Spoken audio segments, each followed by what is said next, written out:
Hey everybody, it's Evan Kishinev with Century 21 Bundesen in Petaluma, California.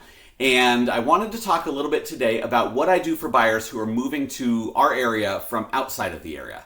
It's 2021 and it's a pretty crazy real estate world out there. Houses are selling really quickly. We've got tax incentives and other things that are just driving a lot of migration around the state. And it's tough for buyers to get into a house right now. So, in particular, if you're coming from far away, because usually we have offer deadlines that are just a couple days away. You've got to review disclosures, you've got to see the house, it's a long drive. How are you going to make it up here? So I'll give you an example of what I do. So today I'm going to be heading up to Forestville to take a look at a couple properties. I have buyers that are coming up from Southern California, and we have offer deadlines that they have to be aware of. And before they make the long trek to drive all the way up here, I want to make sure that the house is a good fit for them. So what I've done is I've already downloaded all the disclosures. I've gone through them so I can see what kind of issues to look for when I tour a house. And there are several things that I'm going to want to take a look at. We've got sloping of the floors. We've got some dry rot issues. These clients in particular are looking for something that they can plant a garden, have some chickens. If you're familiar with Forestville, it's a very forested area. And so oftentimes there's not quite enough sun for a really good garden. And those are the sorts of things that you just can't see in listing photographs. So today I'm going to go up, I'll shoot some videos, I'm going to bring the disclosures with me and just take a look around the properties and see if they really are a great fit for these clients and if it's worth them driving up this weekend. So I'll shoot some videos and then I'll upload it to them so that they can take a look at all the information and make a good decision. And I'll include some of those videos here so you can see what it is that I'm talking about. And of course, if you ever have any questions or if you know anybody that's coming from out of the area that could use this sort of service, please don't hesitate to reach out to me. I'd love to talk to folks. All right, enjoy. So I just got to the first of my two houses I'm going to take a look at here in Forestville. And first thing I'm going to look at, because Forestville, this house is up in a canyon, and a lot of these canyon properties, there's not a lot of access in and out. And it was a pretty tight road coming in, so I did a little film for a little video of the drive-in for my clients. And then I'm also taking a look at access. So one thing, I'll just kind of turn the camera around so you can see it. So as I'm coming in, there's actually, that's the narrow road in, but it's kind of hard to tell, but it does loop around these trees here. So getting in and out isn't too tricky.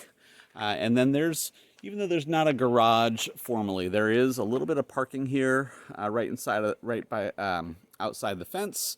And they've also got one parking space up here next to the yard, and a little kind of cloth carport that they've done. So there's a little bit of parking and there's a turnaround, so that's a little something. That's a good start.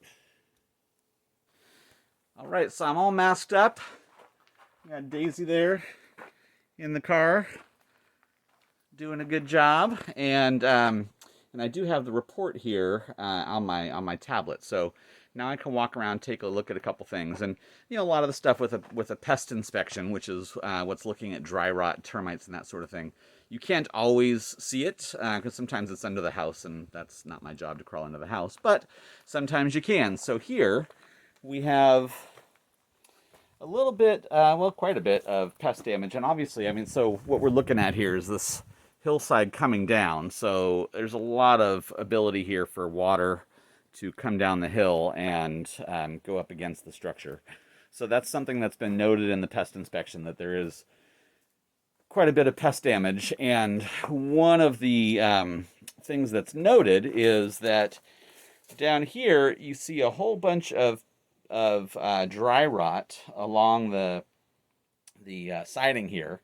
And the way it's noted in the pest inspection, unfortunately, is that they don't know everything that's going on here, because obviously the damage is extending down below the bottom of the siding and possibly hitting the substructure. So there is no estimate as to repair all this. Really, someone has to take all this siding off and open it up. And until someone does that, we don't have a great idea of the extent of the damage or the necessary repairs.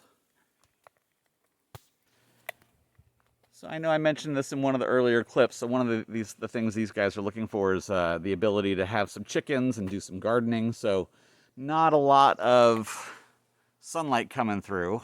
We are in a pretty forested area, and this is kind of the extent of the open space we have here on the property. So we've got the deck, we've got a little rocked out area down there at the bottom. That's a culvert you see. The creek is coming up through here, so there's not a lot you can do with that other than enjoy the space, and possibly they could do something with chickens in this area, but it's not going to be a great property for gardening. So one thing that's always good to look at when you're checking out a house in the canyons and anywhere around hillsides is the condition of the retaining walls. So here we actually have a pretty significant part of retaining wall that looks like it's failing. And this is holding up a lot of dirt. And as we go over, there's even a portion here that is totally given out, and this is underneath the house. So this is part of the deck structure, and you can see we have some posts. So these are the sorts of things that a listing agent, that's not what they're doing when they're showing you marketing photos. They're showing you the nice features for the most part. So that's an important thing for my buyers to know. They are on a budget, and this is an expensive part of the project. So one of the things that I noted in the reports is that there's actually a really substantial amount of recommended repairs to this deck. They were estimating it in total between the two decks at over $75,000 or about $75,000 in repairs. And so these guys used a pest inspection company called HomeGuard. HomeGuard, they're hit and miss because they're not sole proprietors. They hire a bunch of younger people mostly to do their inspections, and so I don't always trust their estimates. So I really wanted to walk this deck and get a sense for how it felt. And I mean, honestly, walking through here, this deck looks and feels like it's in really good shape. So I'm guessing underneath there's some stuff going on. I mean, you can see like a little bit of some of the trim work has some rot to it, and probably down underneath there's going to be some rot, but it doesn't anyway from up here feel like it needs to be replaced, which is essentially what they were bidding. So that's an important thing for buyers who are on a budget to know, is that sometimes you might have an estimate in the disclosures for a pretty significant amount of money, and it's not always the case. But it would really be up to a contractor to come out and take a look at it and let them know if it was repairable. Again, the estimate was talking about ripping out the entire thing, and but if a contractor thinks they can fix it for a quarter of that money, then that's a good thing to know. Hey, so I'm back home after a good day of taking a look at properties, and I gotta say it's a really good thing that I went. I think one of the houses that also had a septic issue had some pretty significant, I think, failure in the retaining wall, and so that one's probably not a good fit for them. But the other house, it had all of this identified pest work that maybe isn't that big of a deal if we can get someone to take a look at it. So I'm going to go back in and write everything up for my folks. I'll put a video together for them, and an email kind of detailing everything that I uncovered, talk about the disclosures, and then they'll decide if they want to come up this weekend, and we'll see how it goes from there. All right, thanks for watching.